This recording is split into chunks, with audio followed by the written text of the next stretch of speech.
Welcome back. आप देख रहे हैं अपना पाकिस्तान। मैं हूं उस्मा। डॉक्टर अमरीन मेरे साथ स्टूडियो में मौजूद हैं, चाइल्ड साइकोलॉजिस्ट हैं।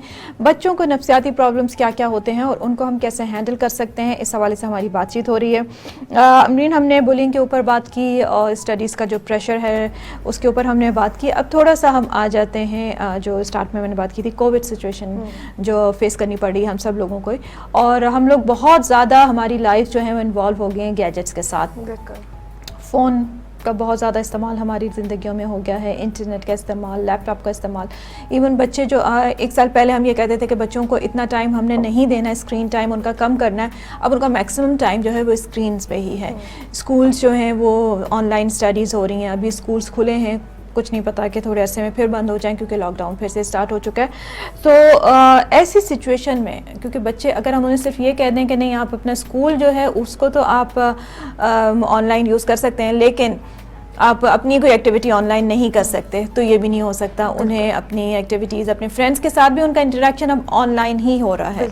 तो क्या करना चाहिए बच्चों को ऐसी सिचुएशन में जब हम उनको दूर नहीं कर सकते, स्क्रीन टाइम उनका बहुत ज़्यादा बढ़ गया है, तो इसके ज़ाहिर है एक नेगेटिव इम्पैक्ट तो है बच्चों पे, उस नेगेटिव इम्पैक्ट से कैसे हम निकाल सकते हैं? I mean, इस कोविड के टाइम पे बहुत सारी चीज़ें स्टेक पे आई है, जैसे सोशलाइजेशन। बच्चों की नीड है सोशलाइजेशन, बट अब बच्चे अपने फ्रेंड से नहीं मिल पा रहे, तो थ्रू गैजेट ही वो अपनी नीड पूरी कर रहे हैं।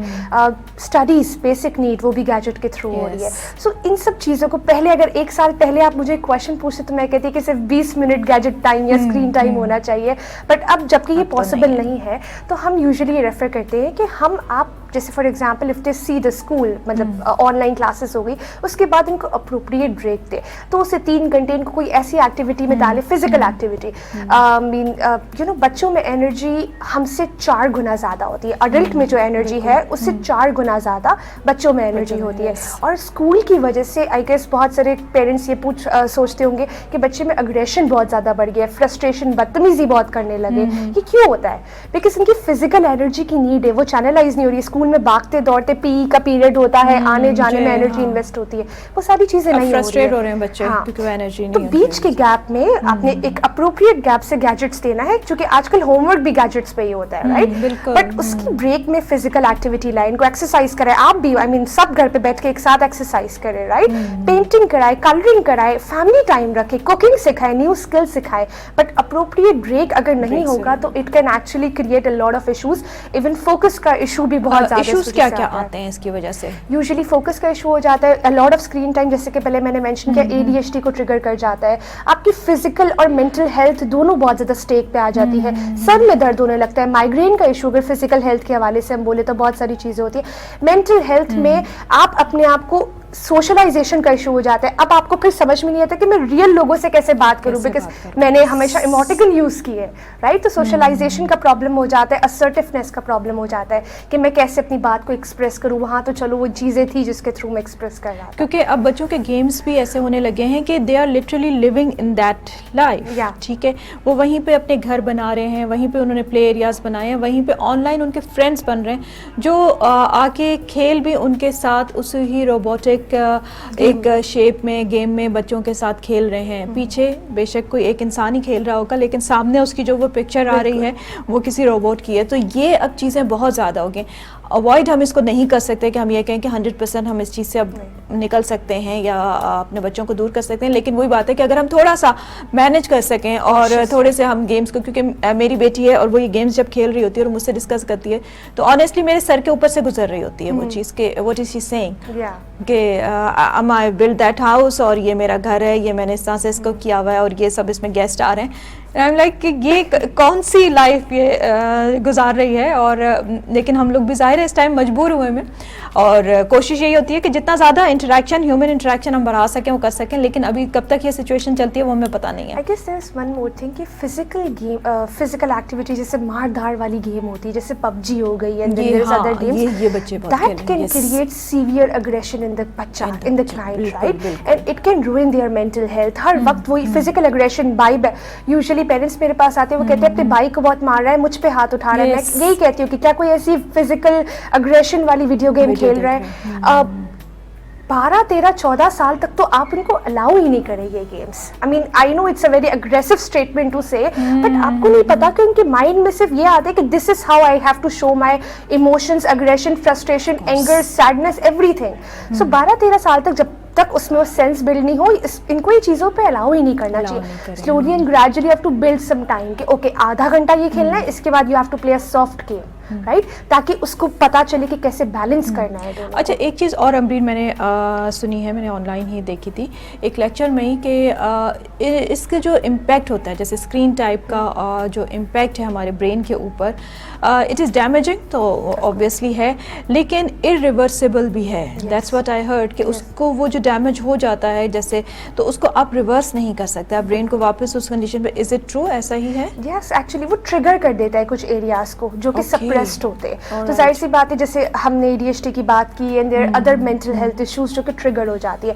वंस दे आर ट्रिगर्ड तो फिर वो बैक नहीं जा सकता है, राइट. वो चीज़ क्या कहते हैं, वो एक बल्ब जल गया, right, so it can't be blown of, right. तो या इट हैज, एंड देन उसके इफेक्ट पूरी लाइफ टाइम आपके साथ रहते हैं, राइट. सो या, और हो सकता है वो इफेक्ट आपको अभी नहीं पता चल रहे हो क्योंकि अभी तो वो बच्चा छोटा होता है और वो उस तरह से रिएक्ट नहीं कर रहा हो, बट एडोलेंस में जाके या उससे बड़ी एज पे जाके फिर वो चीज़ दोबारा वो निकल के आ सकती है उसके अंदर से. अडल्ट लाइफ में जब आप जाते हैं या प्यूबर्टल इश्यूज होते हैं, प्यूबर्टी में आप एडोलेसेंस में एंटर करते हैं, ये सारे इश्यूज प्यूबर्टी के साथ मिलके एक बहुत हैप हैजर्ड वाली सिचुएशन ले आती है, क्योंकि प्यूबर्टी के अपने यूजुअल इश्यूज होते हैं, सेल्फ स्टीम आता है, और फिर ये सारी चीज़ें, लर्निंग इश्यूज एंड ये सारी चीज़ें ट्रिगर कर जाती है. अगर इस वक्त नहीं करेगी तो फिर आफ्टर यू गेट मैरिड आपकी मैरिटल लाइफ पे बहुत ज़्यादा अफेक्ट करती है, कहीं ना कहीं होती है. और तो इनको ये कि शुरू से ही अगर हम बच्चों को उनके ऊपर तवज्जो दें और देखें तो इन चीज़ों को कंट्रोल किया जा सकता है. और स्कूल भेज देना सिर्फ ये नहीं होता कि हमने स्कूल में बच्चों को भेज दिया और उसके बाद हम अपनी ज़िम्मेदारी से बिल्कुल हट गए कि बस हमने स्कूल भेज दिया, अच्छे से अच्छे स्कूल में एडमिशन करा दिया, अब जो भी करेगा वो स्कूल करेगा और हमने नहीं करना. लेकिन चीज़ें जो हैं वो हमें देखनी पड़ती हैं और हमें उनको मॉनिटर करना बहुत ज़रूरी है, स्पेशली कि बच्चे क्या देख रहे हैं, अपना टाइम किस तरीके से गुजार रहे हैं, फ्रेंड्स उनके कौन बन रहे हैं, ये भी एक बहुत ज़रूरी चीज़ होती है. फ्रेंड्स के ऊपर हमने बहुत देखना होता है क्योंकि अक्सर बच्चे, हमें नहीं पता होता कि उनके कौन कौन से फ्रेंड्स बन रहे हैं, और स्पेशली जब ऑनलाइन अब फ्रेंड्स बन गए हैं तो वो तो जानना एक तरह से इम्पॉसिबल हो गया है. जो मैंने आपको गेम्स का भी बताया कि उसमें अलग अलग नेम्स के साथ जो है वो बच्चे आ रहे होते हैं और वो खेल रहे होते हैं, और उसमें पता नहीं होता कि पीछे कोई बच्चा ही खेल रहा है या कोई बड़ा हुआ है. Then you know that can create a cyberbullying वाली situation too. So I guess parent has to be very cautious कि कौन से दोस्त है, कौन से टीचर्स है. I mean हम ये कहते हैं कि of course हमारी सोसाइटी और हर सोसाइटी में टीचर की रिस्पेक्ट होनी चाहिए, but sometimes because teacher are very frustrated, वो कभी कभी बच्चों को ऐसे नाम से, because I had a case जिसमें टीचर ने बच्चे को डम कह दिया था just because उसने होमवर्क नहीं किया था, and he cut himself and he wrote dumb because he said कि वो मेरी इंस्पिरेशन है और मेरी teachers are our inspiration, right. And उसने मुझे डम कहा जस्ट बिकॉज मैंने होमवर्क नहीं किया, that means I am dumb, and then he self harm himself, and then the parent came to me कि भैया अब आप सोचें कि कितना इम्पैक्ट हो सकता है. हम इन चीज़ों को बहुत हल्का लेते हैं. फ्रेंड्स का तो है ही, लेकिन टीचर्स का बहुत होता है. और अनफॉर्चुनेटली हमारे मुल्क में जो है टीचर्स का रवैया अपने स्टूडेंट्स के साथ सही नहीं होता. अगर हम बात करें स्पेशली गवर्नमेंट स्कूल्स की तो वहाँ पे तो बहुत ही बुरा होता है. इसके पर्सनली मैंने खुद देखा है कि किस तरीके से वहाँ पे बच्चों को ट्रीट किया जाता है, उन्हें किस तरह से टॉर्चर तक किया जाता है, उनके साथ फिज़िकली उनको जो है बहुत ज़्यादा उनको प्रॉब्लम होती है बच्चों को, और साइकोलॉजिकल इश्यूज बहुत ज़्यादा होते हैं, उनकी सेल्फ स्टीम डैमेज हो जाती है, उनमें कॉन्फिडेंस ख़त्म हो जाता है. अमरीन बात को अभी थोड़ा सा जारी रखेंगे लेकिन एक ब्रेक लेते हैं यहाँ पे. एक छोटा सा ब्रेक है, ब्रेक के बाद आपसे दोबारा मिलते हैं अपना पाकिस्तान में.